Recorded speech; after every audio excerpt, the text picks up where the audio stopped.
So he kind of set me up a little bit. I'm glad he didn't let me get off the phone with it, but in my opinion, both of them, based on their circumstances, and I'm usually very honest with them, I stay out of it. Rob Glass controls all of the information that they get. Both of them, particularly Tylen with his injury. So if he doesn't get injured, he's going to be he would have been a for sure middle second round pick, maybe earlier, I'm not sure. But with the injury, can't work out, can't run a 40, can't have a pro day. They'll always be doubt. He did the right thing. They're both going to finish their degrees, so they'll leave here with their education. So in my opinion, under the circumstances, both of them made really good decisions. When you've got guys like that, and you mentioned some of the guys who've had success with keeping them around, what do you think is the key to that? Well, I think that Rob Glass is fantastic in him getting them information early in the process, allowing them to talk to general managers, director of scouts, owners, people that make the decisions, so they get quality information, because in the end, none of us know. Not even me. I don't know. I don't have any idea what they're ranked. Now, we get word of mouth, but how do you really know? So we give them that information, and then I think we have a really good culture. I really do. It's an environment that they enjoy being in. It's not easy. It's not perfect. But we listen to our players. We understand their situations. We do everything we can to help them. They enjoy being in the training facility with Coach Glass. I think we coach them the right way. But I also think that we have a very disciplined, structured, organized culture. And I think young men that are 19, 20, 21 years old like the discipline, they like the structure. And I said this earlier, if all the reports would have come back that you would be a first rounder, I would have said the same thing that I did to the other guys. You need to go. Unless you just want to come back, you need to go. So I think for that reason, they trust us. And then Stillwater's a good place to live. They like being here. And most of these guys this age like their teammates. Like you have players up there talking about national championship. Obviously, this kind of recalibrates the outlook for your season coming up. Well, first we need to win the Big 12. Somebody's got to knock Oklahoma off. If you do that, then you get a chance to go to the next round.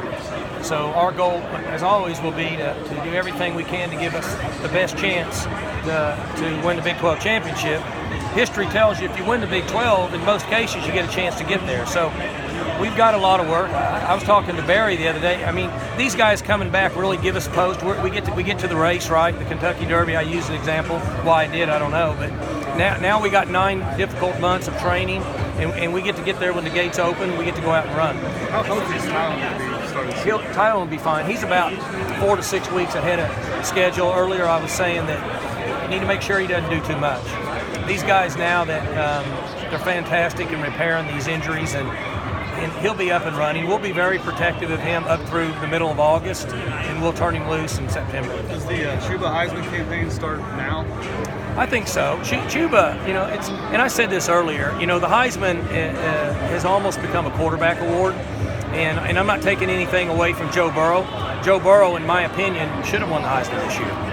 But for example, Chuba was the offensive player of the year in the Big 12. You know who voted on that?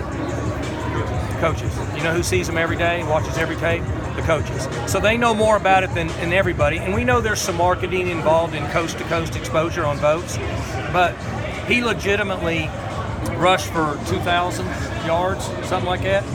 And I don't know if anybody else did that this year. Did anybody else do that this year? I don't think so. So he was the only one that did that. There's a lot of quarterbacks that'll throw for over 3,000 yards. So regardless, I'm glad he's here. But what he did is a pretty impressive. His performance was very impressive. I'll put it that way. Mike, I'm sure you already answered this, but just talk about having Tylen and Chuba back and your core offense, Spencer back, and now with Dunn taking over as a. Yeah, we've got experience now at the key spots when it gives us a chance to do and execute the things on offense we like to do. We can stretch the field side to side, and then we can go over the top. And that allows us to rush the football. You rush the football, allows you to throw the ball back over the top. And so we've got weapons. We know more about Spencer now than we did. At this time last year, we didn't know a lot because all we knew was what we get in practice. We're more invested in him based on his ability and what his strengths are. Should allow us to be better football coaches in the spring and in August. Dunn took the OC job at UNLV, then Gleason leaves, now Dunn's now to OC. Talk a little about that, of how that came to fruition. Well, at one point, Dunn was going to go to UNLV, and he's always wanted to be an offensive coordinator. So we had to re-recruit him, which we did. We gave him years and money, and then about a week later, Gleason decided to go back home, closer to his home, and which was a good opportunity for him. Most of those guys that I've hired don't get that opportunity as early as he did, but yeah, he got several opportunities this year, and he decided to get back closer to home and be with Shiano. So after that, I interviewed several people for whatever job that I wanted to move forward with, and after several interviews, I found out that Dunn was the right guy at this particular time.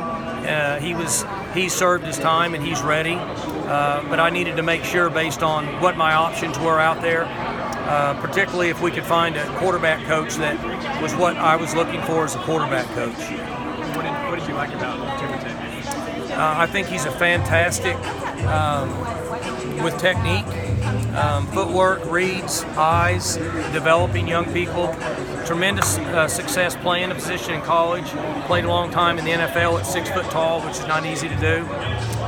Did a good job in college coaching and recruiting quarterbacks, developing quarterbacks, and then got a year's experience in the NFL, which is football 24/7. I like his demeanor. I think he's a good fit here. He's somewhat local based on spending so many years at La Tech, and I think he'll really be good in developing quarterbacks.